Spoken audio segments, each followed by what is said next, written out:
Welcome to Direct Approach with Wayne Moorehead, an exclusive podcast brought to you by Direct Selling News. Host Wayne Moorehead interviews some of the leading marketers and innovators in direct selling to help your marketing and branding teams motivate the field, inspire customers, and further your brand's reach and impact. In today's episode, Wayne is joined by Jesse McKinney, CEO and founding partner of Red Aspen. Red Aspen is on a mission to inspire women to stand up, stand out, and stand together by uniting passion with purpose. Jesse believes in leveraging technology and high-end branding in order to help distributors do the heavy lifting when it comes to product distribution, brand strategy, and social marketing. She's passionate about providing women with opportunities that help them reach their full potential through relevant training and education, meaningful work, quality products, and exceptional service. And it's working. Red Aspen is enjoying hyper growth. They broke even just 6 weeks after their launch 4 years ago in October 2017. They have experienced growth every year since, achieving $20 million in revenue in 2020, and 2021 is on track to keep the year-over-year growth trend going. They're pushing boundaries, and you'll learn all about it in this episode of Direct Approach. Jesse and the Red Aspen team are true innovators and disruptors. You definitely don't want to miss her recall their bold boss move of making all their trainings and marketing accessible to the public. This episode is full of insights, strategies, and inspiration. Now, a word from our sponsor. Your brand can live in the hearts and minds of all kinds of people in many places. Today's marketplace is driven by storytelling and personal connections made with brands like yours. Now Tech provides you the future of marketing through a beautifully designed video and e-commerce suite. Now's video commerce technology gives your customers a truly seamless buying experience, which increases your cart value and boosts sales. Did you know? Viewers retain 95% of a video's message. 96% of shoppers rely on product videos when making a buying decision. 84% of people say they've been convinced to buy after watching a brand's video presentation. A video commerce customer reported a 358% increase in customer acquisition and 230% revenue growth. Storytelling and personal connections have always been at the heart of successful direct selling companies. Our video technology gives your brand the opportunity to influence, teach, and inspire the world. Now Tech, proven technology from a trusted partner with 35 years of experience. Let's talk 310-428-9936 or email us at info@now-tech.com. Let's dive in. Here's your host, Wayne Moorehead, and today's guest, Jesse McKinney, CEO and co-founder of Red Aspen. Hey, everybody, and welcome to the Direct Approach podcast by DSN. I'm your host, Wayne Moorehead, and very excited to be joined today by the Red Aspen CEO and founder, Jesse McKinney. Jesse, welcome to Direct Approach. Hi, Wayne. Thank you so much for having me.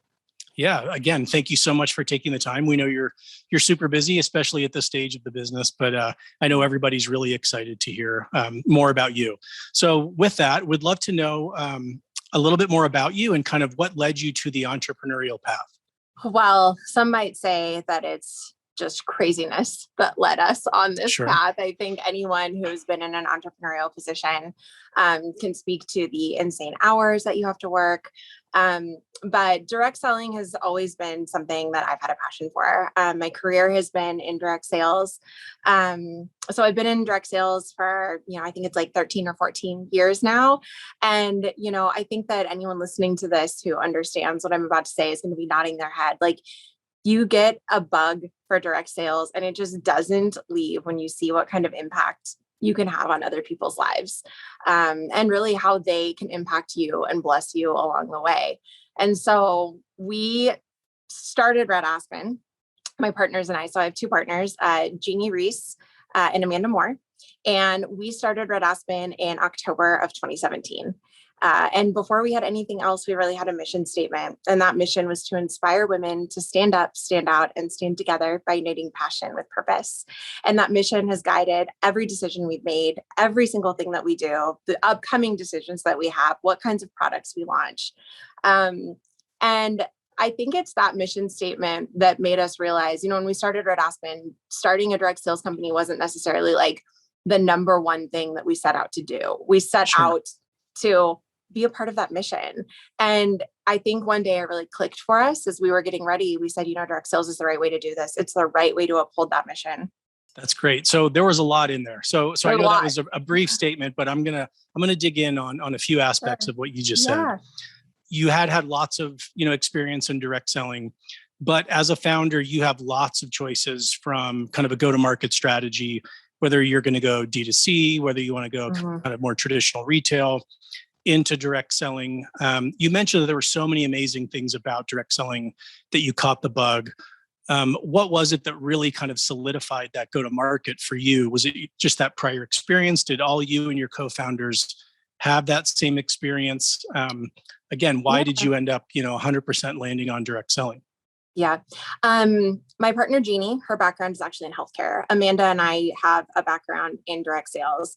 I think that the biggest benefit of direct sales, like why, if you're asking the question, why did we pick direct sales? It's because, when I mentioned this, it's just because of what you can do for other people, what you can do for them, how you can impact their life, and then how they can provide for their family, how they can, I think that we've all seen like the gamut of how you can impact. And specifically for us, it's all about women. It's about empowering women, educating women, training women. But it's all about, you see someone and their eyes just light up the minute they make their first sale. And that can be so rewarding. And then you see someone in their journey and they're a leader of a team and they're doing things that they didn't even know were possible, and then you get to a point and you see these women who are the breadwinners for their family and they're leading teams. They're in leadership positions, they're in sales executive positions, and they never thought they would be there. And they have grown and they have blossomed. And that's what it's all about for Jeannie, Amanda, and myself. It's really genuinely all about helping our reps that we call brand ambassadors and our team members becoming the best possible versions of themselves. And that's what direct sales does. That's what it does to people. That's so great. I've seen that as well, throughout my direct selling career. So really, just to kind of summarize a little bit, it was beyond the business model ability to scale, or from a financing perspective, or just a marketing perspective. It was really about more the product benefit and more the human benefit, the benefit that this model and your products can have on the individuals. Yeah, absolutely. I actually was just talking to a team member just a few minutes ago. She's new here. She works in product development. And she said, direct sales seems like this incredible model. And she said, but it also seems really, really hard. And I said, You nailed it. It's probably one of the hardest sales channels that you could break into. But if you're looking at things from a human perspective, from a servant leader perspective, it's also the most rewarding. Yeah, I totally agree. There are, we're all aware of the many, interesting dynamics of direct selling.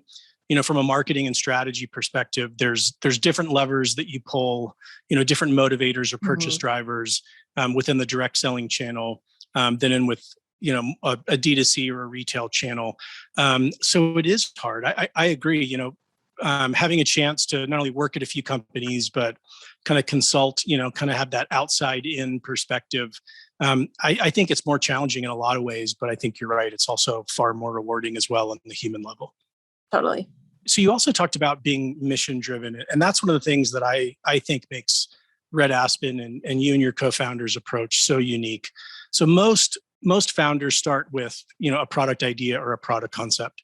And, they're so focused on, getting the minimum viable product out the door and raising financing and getting all the marketing done that often, the brand aspect. So, from a brand platform, mission, vision, values, brand purpose, brand positioning, a lot of those things, unfortunately come later in the process. They end up, launching a product and then having to back into a mission or a vision, or a brand positioning.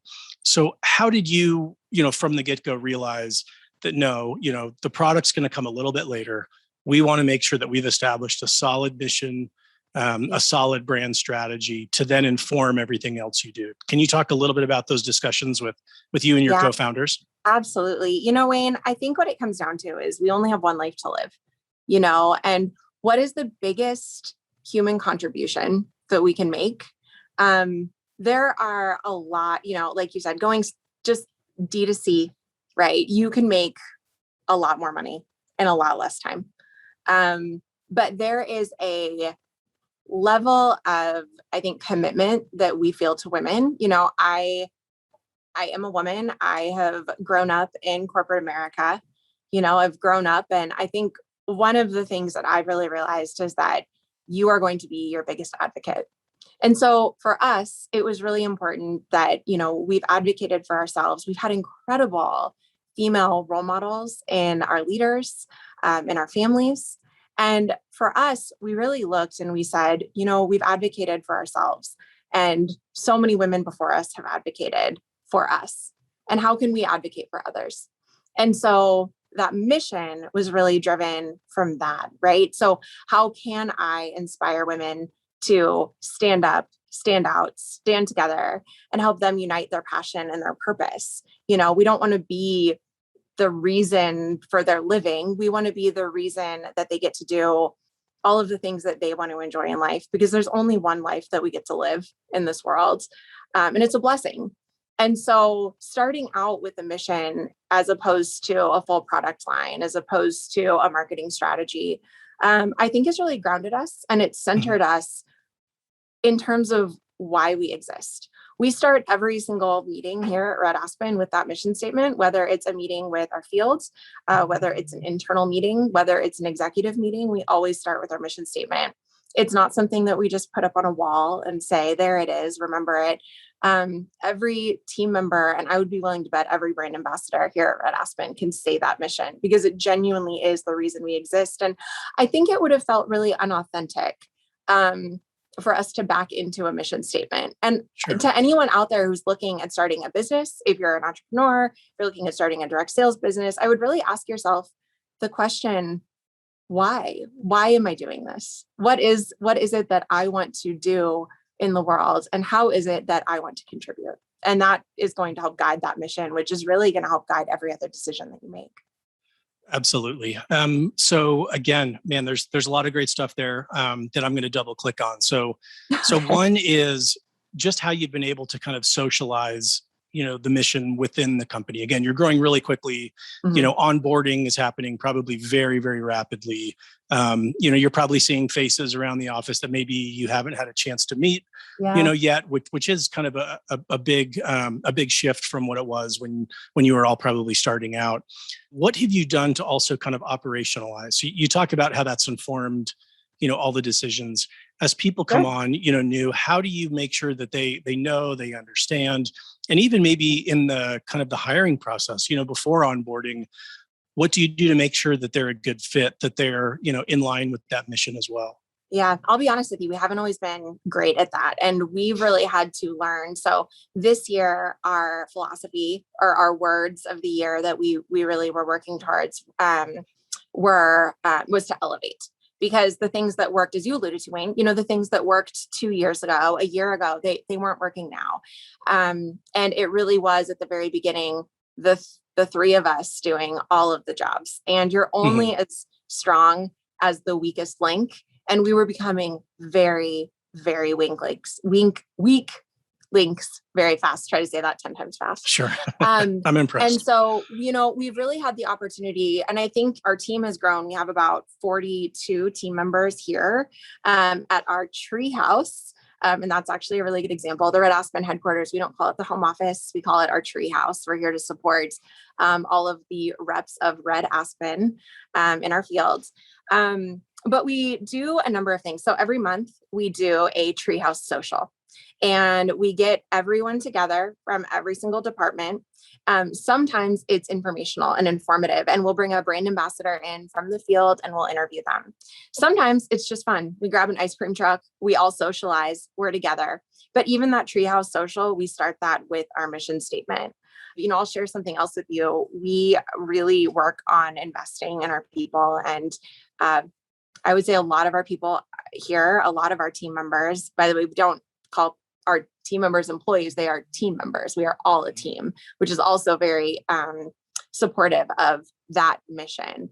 But our team members here, at least I hope they would say that they find a lot of value in their job and they understand how their roles support that overall mission statement. So they do go through an orientation when they start. And that orientation takes them through our treehouse. It takes us through the brand ambassador experience. It gives them a little bit of information into our compensation plan. So there's a higher level that you see, I think, when you start working here. And I'll be honest, it also just takes time to familiarize people with the direct sales model, because every single person and every single part of their contribution is in support of her.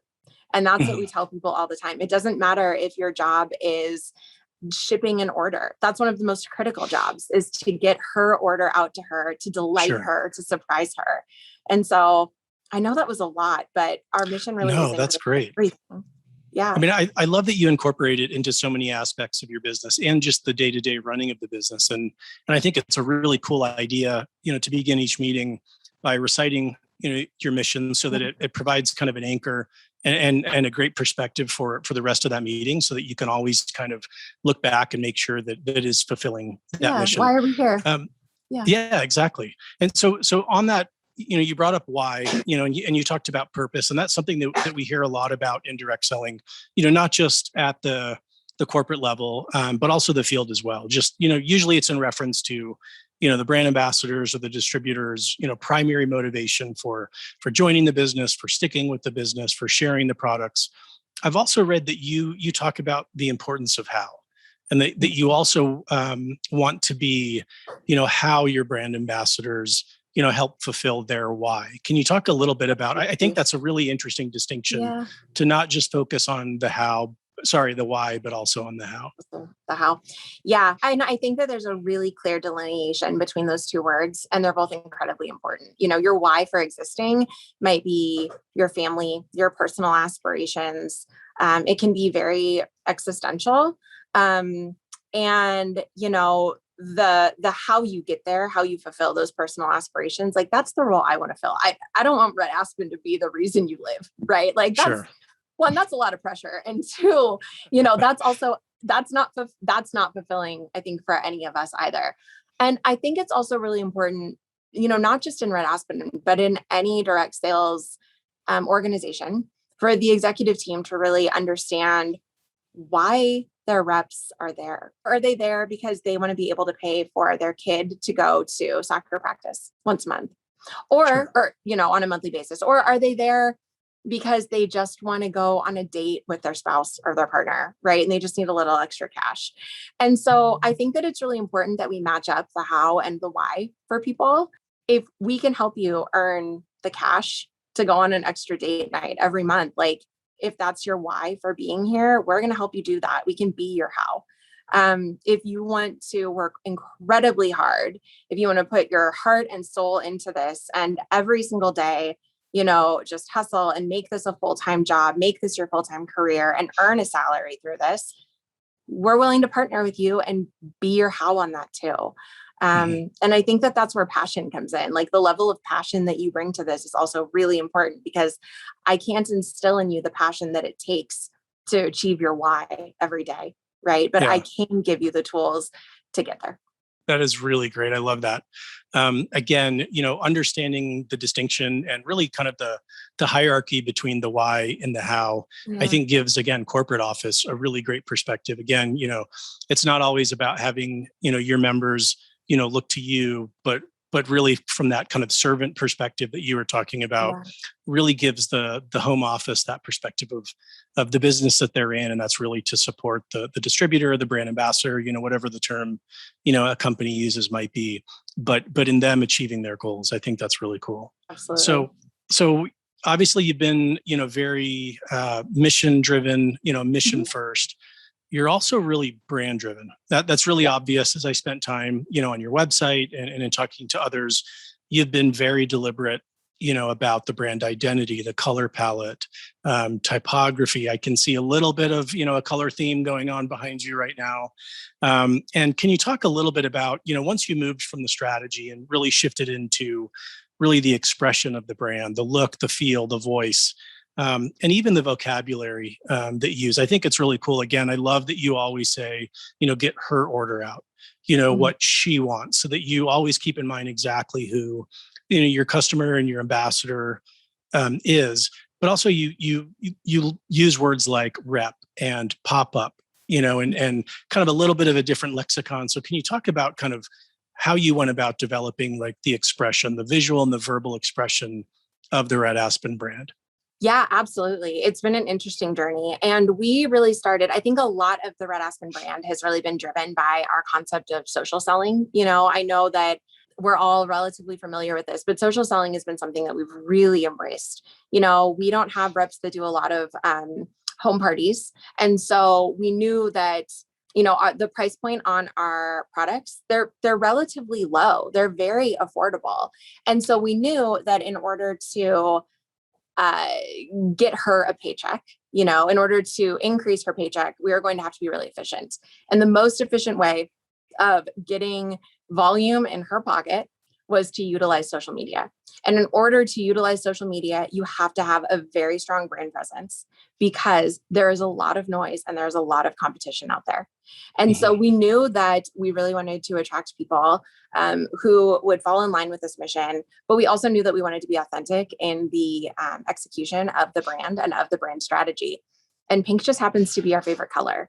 So I wish that I could say like, oh, we went to the color science and did all of this research. But frankly, at the end of the day, I think we've really tried, especially at the very beginning, to attract women who could see what we saw. And from there was a very clear evolution, because when you attract a lot of like-minded people, you definitely start realizing, wow, there are a lot of others out there.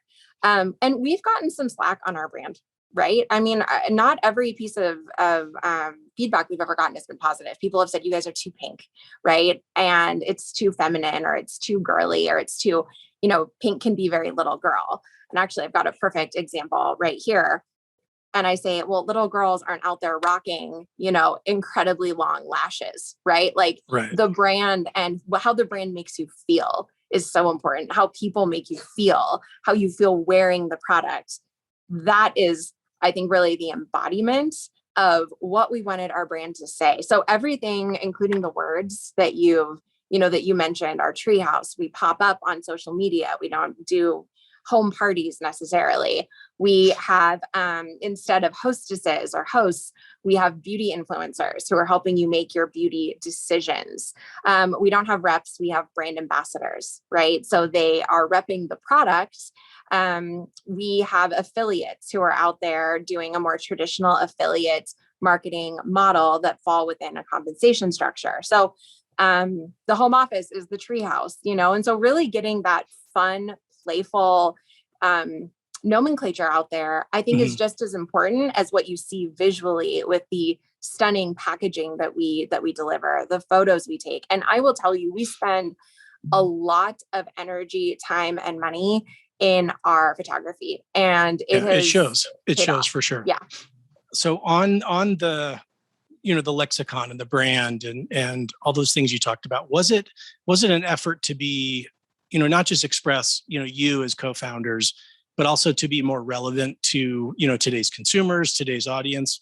I know that you were also deliberate about how you approach direct selling. You've mentioned that you wanted to bring the really great and amazing aspects of direct selling, as part of Red Aspen and into the future, and also, potentially jettison some of the things that you didn't like. So was that kind of the nomenclature, that lexicon, was that Was that part of that effort to really just be relevant to maybe a new group, to today's consumer? The world of online shopping has completely changed. I mean, it changes yearly in terms of what consumers are looking for, how they shop, right? You are today just as likely to find something online that you've seen an influencer publish or that you've seen marketed on social media. And the way that you talk about your product really matters. The way that you brand your product really matters, because you have 3 seconds to show someone why it matters. I don't want to say anything, negative about any other direct sales companies, in the sense that, if you've got 3 seconds, how are you going to make it pop? And what does your brand say about you visually, in word? What does it represent? If you've just got a split second for someone to be interested or not, you have to invest. You have to invest in the brand and really have people take a split second look at your brand and figure out if that looks interesting or not. Yeah. So I think that for us, we never felt like, oh, we're doing something revolutionary in terms of investing in these places. We felt like we were doing what the market was calling us to do. And sometimes I think there is a disconnect between the world of direct sales and the world of, consumer marketing. I think that definitely there is a misstep there on occasion, because we're so in tune with, well, what is the rep going to do? What is the distributor? What are they going to do? And they're in charge of that. But how can we give her tools to make her look as professional, as polished, as, rank worthy in terms of all of the other ads that everyone is seeing? How can we make her look just as stunning as possible in her marketing efforts? And so that's why we've put so much money and time into that strategy, into that brand strategy. So there's not that misstep. So we can really close the gap. Yeah, that is a really important point. That kind of shift in how, we're all shopping today. I know, and you mentioned kind of that misstep. I know historically, looking at direct selling, I think they were, a couple steps behind, other channels, other sales channels, as it comes to brand, as it comes to product presentation. And I always heard that, one of the rationales was, well, it doesn't sit on shelf, next to these products. But now more than ever, it does, and the new shelf is going to be, it's Instagram, it's Facebook, it's Pinterest. Your product is, being compared literally directly, in a feed, maybe not as much horizontally, but vertically in someone's feed. Yeah, they're going to see your product, right alongside, any other potential, competing product or replacement product. Yeah. So I do think that's so important that you've invested in the brand, and it really does show. Again, your photography, from the studio photography, the lighting, the laydowns. I mean, it's all really first class. So thank you. Kudos to you and your team there. You've done an amazing job. And again, huge shout out having to, please. Yeah. Shout out to all of them. They're doing an amazing job. They are. So shifting kind of out, away from brand and into kind of the startup, you talked about being on this entrepreneurial path, and, it can be a very lonely path, especially with all the stresses, and, all the challenges that, a startup founder faces. What has it meant to you to kind of, be on this journey, with 2 other people, with 2 other friends, have kind of these other shoulders to lean on? What has that meant for you in this journey? It has been a tremendous blessing to have Jeannie and Amanda, not having to be the one to carry the burden completely on your own, having people that you can trust who are right there, with you, to make hard decisions. That has been a blessing, that I don't think I really understood the weight of a position like this, the weight of having 10,000 women's paychecks rely on the decisions that you make. And every year those decisions become more and more critical, right? One decision that one person has. I don't know if you've ever heard of like the Swiss cheese effect, where if you have one decision that's made, and then, there could be a series of cascading decisions that create one solid whole through a block of Swiss cheese, right? It's kind of a weird analogy. But one well-intentioned decision can result in a completely undesirable consequence.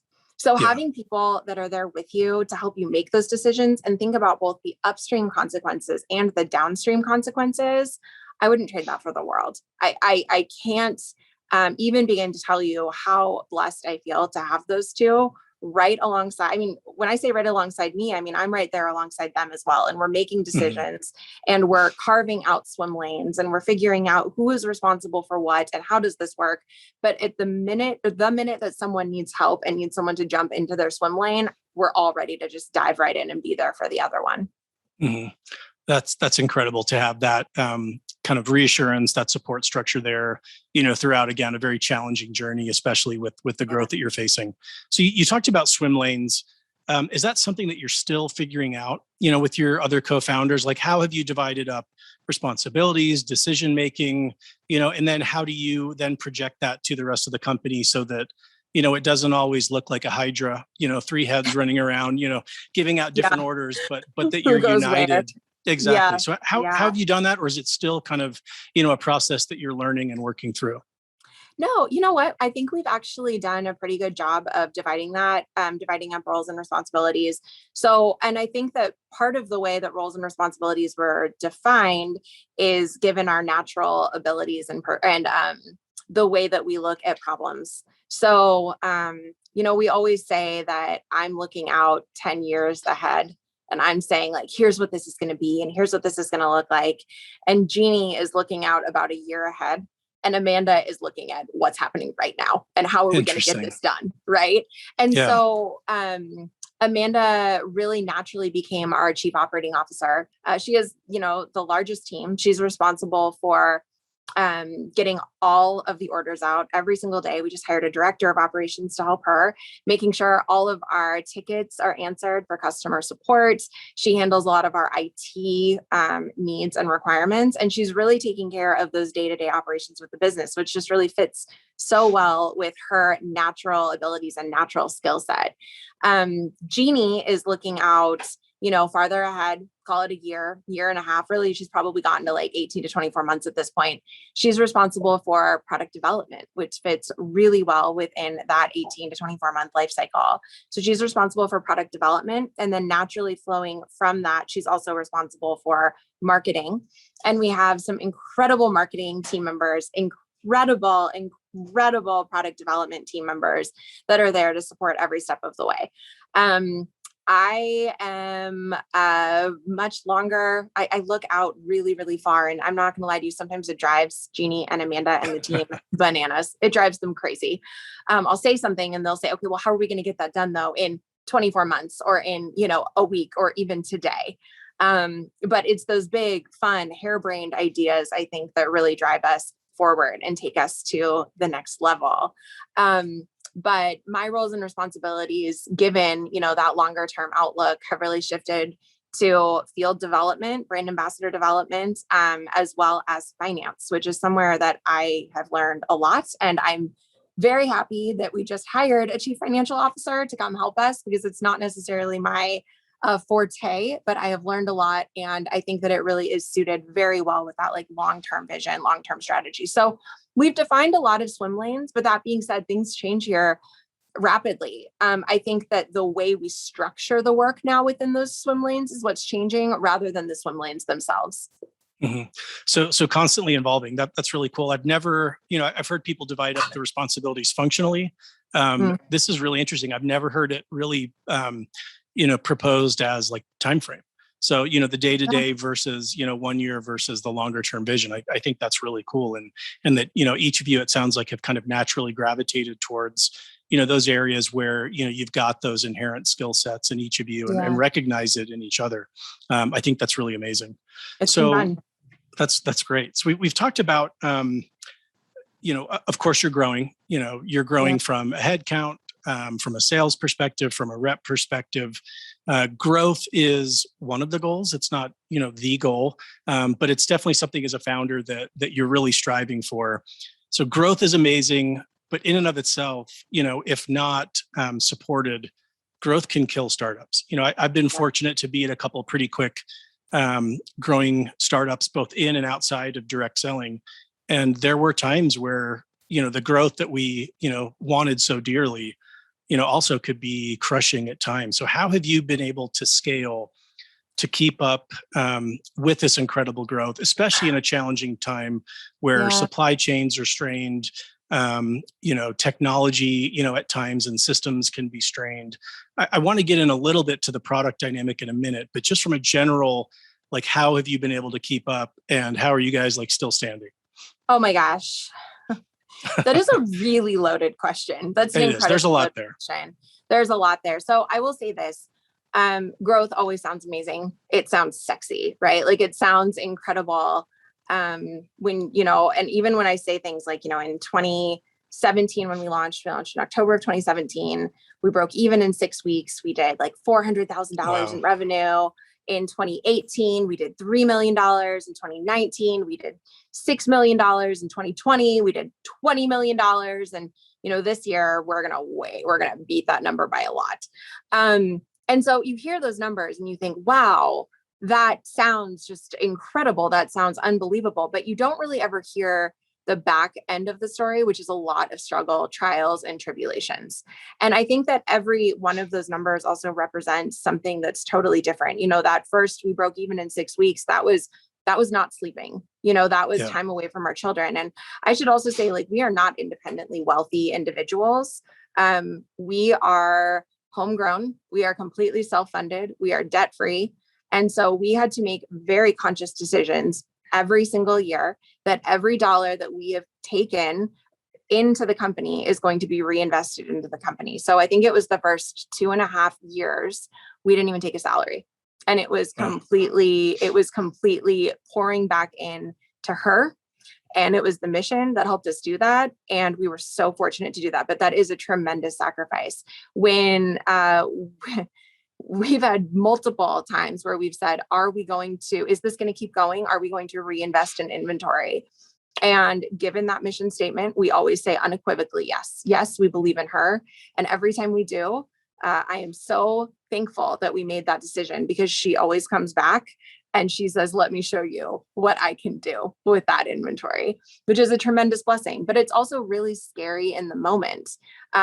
So much sacrifice has had to go into that, both on a personal level, on a financial level, having home support networks, having our spouses, who are so supportive, having team members here at the Treehouse. Last fall, for example, our entire shipping team had to go into quarantine because they love each other so much, and they'd gone to a Halloween party together and they were all exposed to COVID. Our marketing and product development teams pretty much didn't miss a hitch. Came in, we were all shipping pretty much myself included, the entire month of October, and doing their marketing jobs at night.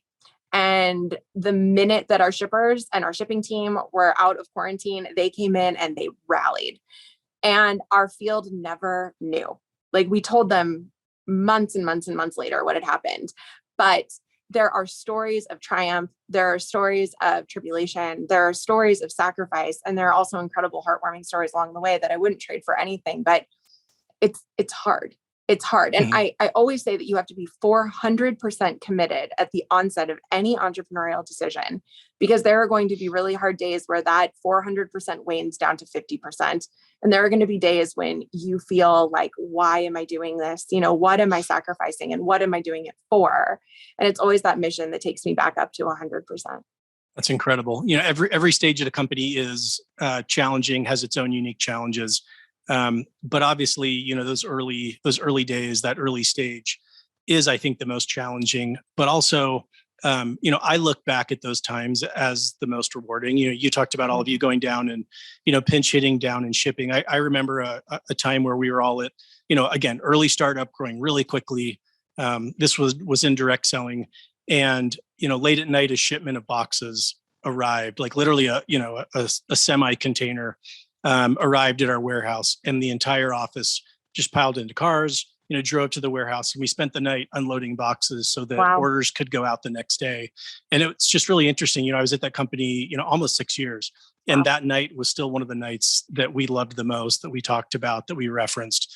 because it really was, it took all of us, it took everybody, from frontline to, the CEO to make sure that orders went out the next day. So it is incredible that while it's the most challenging in a lot of ways, I think, it's the most rewarding. And at least I look back on those times, you're so glad you're out of them. But I look back, really fondly on those early days. Absolutely. I think that's well said, Wayne.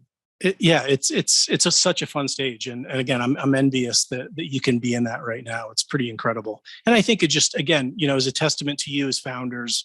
It illustrates your commitment. And I don't think it was lost on any of the employees, that they saw that, each of you were doing everything that it took, to get orders out and to make things happen. And I think it also shows them that you weren't going to ask them to do anything that you weren't willing to do yourself, to keep the lights on. So I do think, I shouldn't say I think, I know that they noticed that. And again, I think that's, a fabulous moment in culture setting, in the company. So congrats. That's really cool. Thank you. Thank you. I know another thing that's been really important to your success is on the technology side. So you've been very focused on empowering and enabling your ambassadors to communicate, to educate, and even convert, customers really easily. Can you talk a little bit about the role that technology plays in kind of that selling cycle, that customer funnel, if you will? But again, so many companies I feel like are many steps behind, and you seem to be, one of those that are really out there, really kind of teaching the rest of us how to do it. Can you talk a little bit about that? I think we really push the envelope when it comes to technology. And technology in direct sales, I will be the first to say, is complicated because you are locked into a specific commission engine. There's a lot that happens. Anyone who's in this space knows it's not as easy as just going to a Shopify website and getting started. It's very, very complicated, as we alluded to before. So many strategies that I'm going to share with you. The first one is, we really realized early on the limitations of back offices with any software provider, even if it's, done internally or whether you're using a third party. The back office isn't necessarily the right way to teach people. It's not necessarily the right way to give people all of those beautiful graphics that we spend so much time, energy, and money on. It's not the best way to onboard them. And there are a lot of really expensive platforms out there that say that they can help you. And I'm sure they're great. I'm sure that they are great, but they're usually closed source. You usually have to sign in to get there. And we really thought, why not just make it all completely public? So we have a website. It's treehouse.redaspenlove.com. Totally open source. Anyone, whether you are a rep, a brand ambassador, an affiliate, a customer, whoever, just someone who's looking at what we have out there, can go to this website. And there are marketing tabs. There are tabs for promos. You can learn about every single one of our products. You can download all of our commissions info, our policy info. You can learn about our events. It's everything that you need to train your team. You can also download all of these marketing assets and make them your own and share them on your social media. And I have to say, we have had so many people join us because they'll say, I don't know what I'm getting with another company, but I can already tell what I'm going to get with Red Aspen because it's all out there. So I don't know why so many companies, it didn't make sense to us. Why are so many companies taking their training and putting it behind a closed wall? Like, let's use our training as an asset and let's put it out there for all to see, so they can see what you're getting when you come here and how we're going to support you from a marketing training perspective, so that when you get your business kit, it automatically, you've got your card and that card takes you, it's like a welcome card, and that card takes you to an onboarding that we have on this totally just open source training platform. So that's one thing that we've done. Another thing that we've done, we've really pushed our vendors a lot in trying to come up with fun and innovative solutions. So we started a program called our Rockstar Sales Club program. And that sort of spun into a whole strategy that has to do with promo codes. So every month you can earn promo codes here at Red Aspen. And we looked at that and we said, why, so many companies will say like, this weekend only 20% off. But if you look in the influencer channel, if you look out into social selling and that world, how many times do you see like swipe up and use code Jesse M and get 10% off, right? And we were like, that is where we need to lean into. So we went in and we've actually developed all of these custom promo codes that upload into brand ambassadors' back office every month, and they earn them just by selling. So they can earn in a month, they can earn a fun bracelet that we give them and they redeem that with a promo code, or they can earn a 20% off join promo code that's totally unique and custom to them. And so we've really tried to push the boundaries of technology in terms of saying, how can we really meld social selling and direct selling and create this really fun platform? I think the other thing is there are companies, and I see this less and less, to be fair, but I think especially early on in the world of direct sales, in the world when we were trying to figure out where's Facebook going? What is Instagram doing? I think there were a lot of people that said, I need to go out and I need to build my own Facebook. I need to build my own Instagram. I need to have my own Zoom, my own platform. And that's just not the case. Go where the people are. Don't make them do something brand new. Go where they are. And I think the biggest miss right now that I see in the industry isn't necessarily that. I think we've moved on, and I think everyone's on Facebook. There's a huge opportunity with Instagram. There's a huge opportunity within that. And then even within Instagram, looking at reels and staying really up to date with what are the appropriate ways to start selling there and how are you going to attract that market. So I think that it's really important as an industry that we can stay up to date and relevant within those social channels, while we say, we're also not going to just show up and try to sell everything we have. How can we be relevant? I think is the key word. And we can be relevant by creating incredible content that speaks to our customers. That's so great. I love what you said, being where, your customers and brand ambassadors are. I do think, maybe far too often, again, I'm not trying to sound negative at all, but, we set up, our own shopping platforms or, communication platforms and expect, our customers and brand ambassadors to change the way that they're already functioning, every moment, of the day online. And you guys have done an amazing job of really removing that friction, being where they're at. Again, I love the term that you used, relevancy, but just removing a lot of friction. I would say that is one of the big challenges that a lot of companies in direct selling are facing right now, is they realize that they need to remove some of that friction in the buying process, for customers, or whether it's for, a new distributor joining. And they do have some of these older systems that might take a little bit of work on the back end to get them a little more up to date.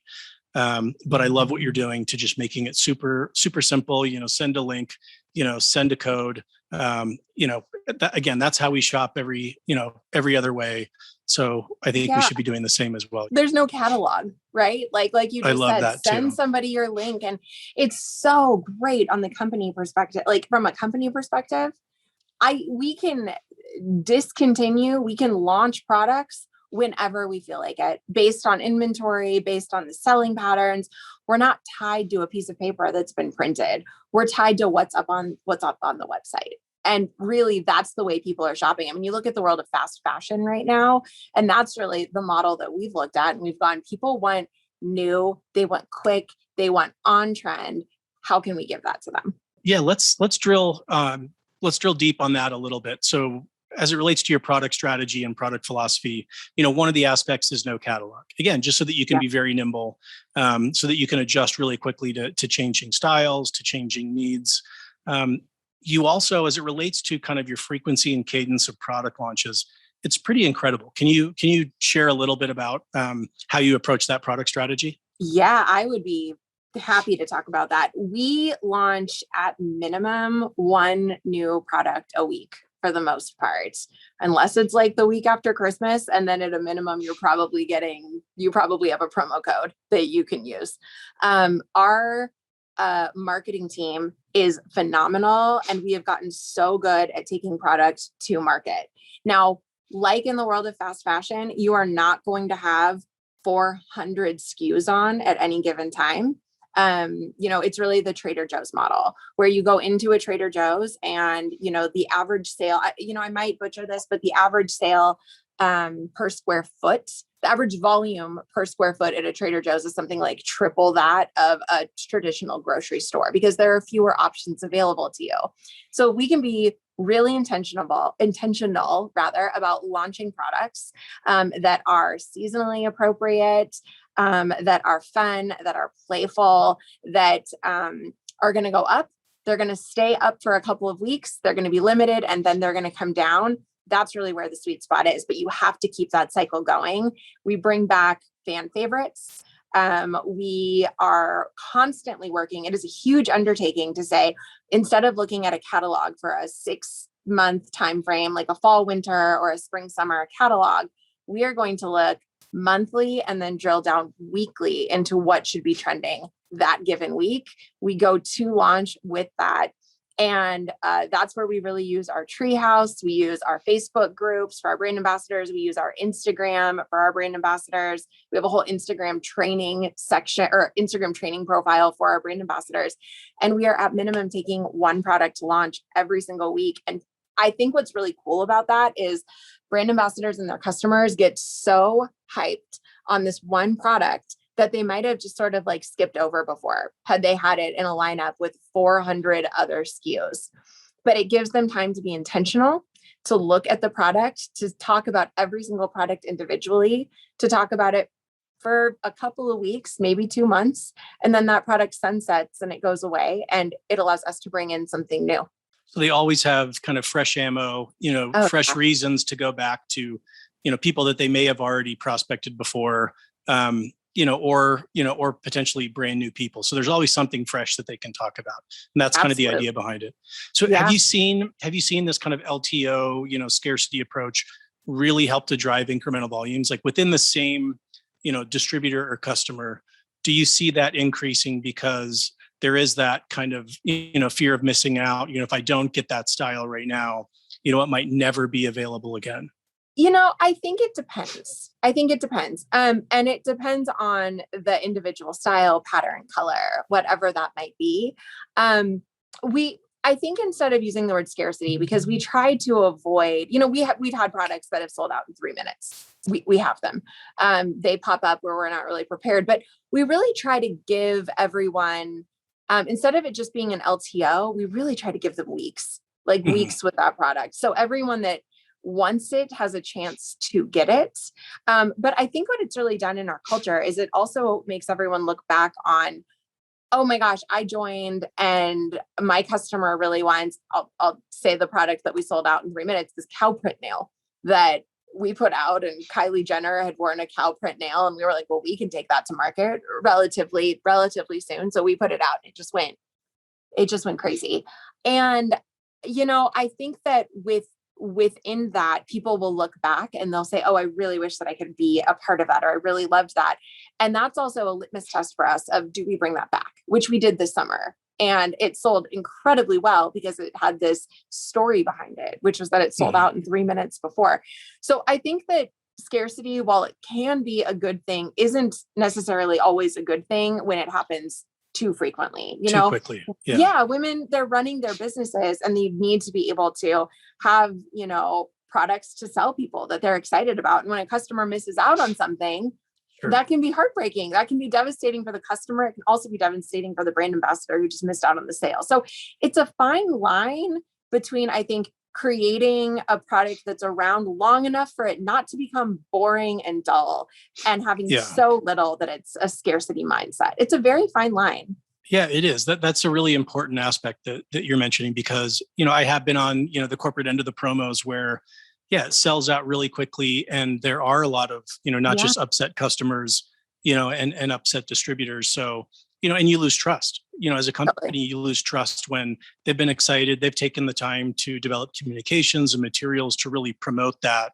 And then within minutes, 90% of the people that they communicated to don't have the ability to get that product. So I think that's a really important distinction, to make sure that it is around long enough, but that there's, a short enough life cycle that there is that excitement that it creates. So from putting on kind of my marketing operations hat on, I have 2 questions. One is, how does your product marketing team, keep up with weekly launches? So what, how have you set things up where they're, they're not living, at the treehouse, 24/7, but also, I'll shift into a second question and then I'll let you answer both. Okay. So the second is portfolio rationalization. So, there are these items that people just absolutely love.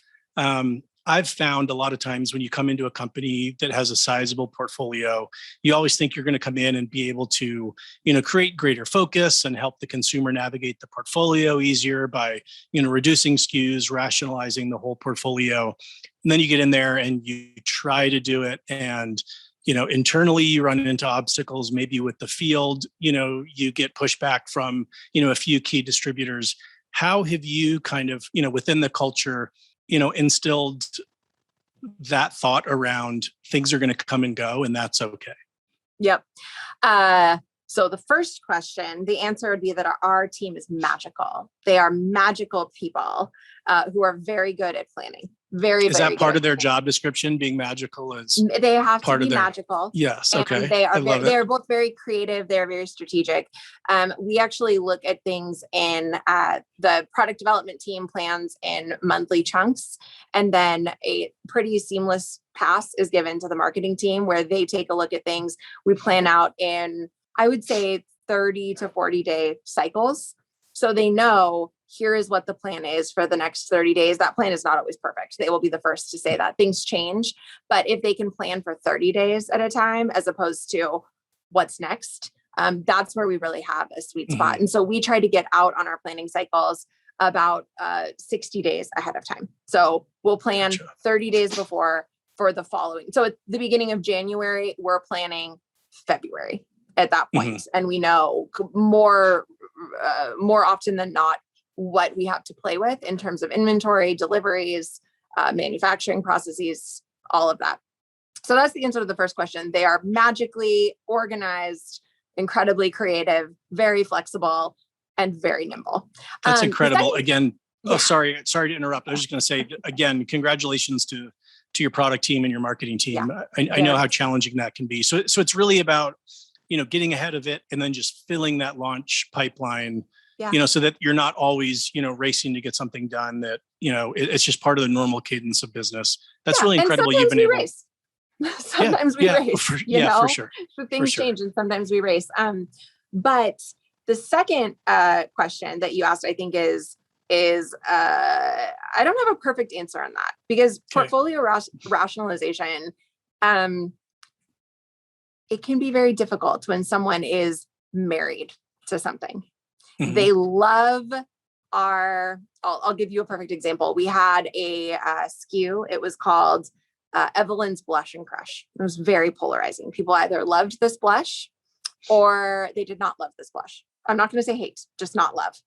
And we made the conscious decision as a company. We were coming out with a brand new blush as part of a larger strategy, as part of a larger collection, made the decision to end Evelyn's Blush and Crush. And that's hard because you're not just talking about indirect sales ending somewhat, or, ending a product like you would at a drugstore or a beauty counter. People are emotionally attached to this product, which is also the beauty of our industry. Right. It is. People have a emotional connection to that product that you're putting out. With our nails and lashes, we don't really get that as much because we churn through them so quickly. And we do have a permanent line and seasonal lines that we launch. But with our more traditional beauty lines, if something's not selling, if it's in the bottom 15% of sales, it really needs to be looked at as, is this a viable product? And sometimes we'll make the decision, yes, it serves a purpose. It is there to serve this kind of customer. It is there to serve a population that needs to be represented, for example. However, sometimes you look at a line like Evelyn's Blush and Crush and you say, it can't hang on here. It's not selling. It is not worth reinvesting in. We will reinvest in it and we will have 5 years supply of it because only the people who are diehard are actually talking about it. Only the customers that are committed to it as their go-to product are buying it. And what we've really tried to do is say, trust us, which is hard. That's really hard. We're going to discontinue this product, but we promise you we're coming out with something that you're going to like even more. And I think that one of the things we've done is we've built up credibility with our fields. I won't say what product, but there is a product that's coming up and it's on the chopping block, but we're replacing it with something that is so much better. Like infinitely better. And so I think that it's important for us to always realize and understand you can't take something away from people without giving them another solution. Mm-hmm. And it might not be the same solution. So it can be enhancing an existing and bringing something. I do think it's important to kind of marry those two messages together. Yeah. And again, I think it is obvious that you've been able to build up that credibility with the field. But again, portfolio management, portfolio rationalization is really challenging. And I think you and team have done an amazing job navigating that landmine for sure. So shifting into kind of the last part of the discussion, I'd love just to get a little bit more personal and get some thoughts from you. Sure. So what do you feel is the best piece of advice that you've ever gotten? It doesn't necessarily need to be business related, but what's something that you always kind of go back to, some amazing advice that you've received? Yeah. I had a leader once give me the most incredible advice that I give people all the time. And it stuck with me for years and years and years. He said, we were in the midst of a catalog issue in the market that I was responsible for. And the item that was on the front of the catalog had a faulty wiring problem. And I remember in that moment, I told this leader, here are all of the problems. Here's all the problems. And here, if we don't change the catalog, right? I'll be honest with you, Wayne, I don't even remember what we ended up doing. I just remember the advice that I got because it stuck with me. The advice that I got was, don't worry about the worst case problem, right? Look for the worst case solution. And if you have the worst case solution in mind, then you're going to be fine, right? You are going to be able to maneuver through any problem that might come up because you've already got the solution to the worst case problem that's out there. That's incredible perspective to always have and kind of remind yourself of. That's great. I love that. Yeah. As a CEO of, we've established a very rapidly growing company. What keeps you up at night? And I know there's like probably, an innumerable list things. On that. Oh, there's so many things. Here's what I'll say. On a very personal level, I also have 2 young kids. I have 2 little boys. They are 5 and 6. And so being a mother to them is also something that keeps me up at night. Am I a good mom? Am I setting a good example? Am I doing right by my family? I work a lot of hours. And so on a personal level, that's something that keeps me up at night. On a business level, I think I spend a lot of time thinking about talent development. I spend a lot of time thinking about, especially right now, our supply chain.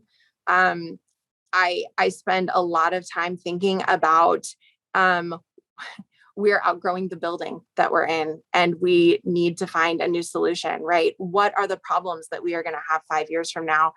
I had a leader once tell me, I had lunch with an old boss a couple of months ago, and he said something to me that was just so brilliant. He said, if you can tell me that you're going to have a problem and that problem is going to pop up 9 months, 12 months, 2 years from now, I can help you right now. Right? I can help you maneuver and find a solution. But if you don't tell me until it's happening, that's it. Like now it's crisis mitigation.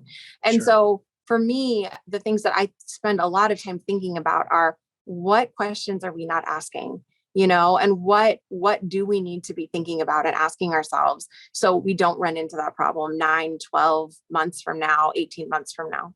Oh, that's really interesting. Again, you'd mentioned kind of the time frame of your focus, being what's coming down the road. And that's definitely in line with that. So you talked about, at times passion being at 400 and maybe times passion being at 50. Yeah. Like what keeps you motivated? What gets you out of bed in the morning? Yeah. Our team, our incredible reps, watching them, I think that every leader would say this on their journey. At least I would hope that they would. I think what is so incredible is, you start something, and we started Red Aspen and it was really all about our idea, and that's really was the focus, because what else do you have? It's just your idea. And what's been rewarding and fulfilling, and I would say the thing that gets me out of bed in the morning, is seeing others come in and take this little seedling of an idea, that we had, and make it their own and grow into it. Watching other people develop and become these incredible versions of who they are is the most rewarding feeling.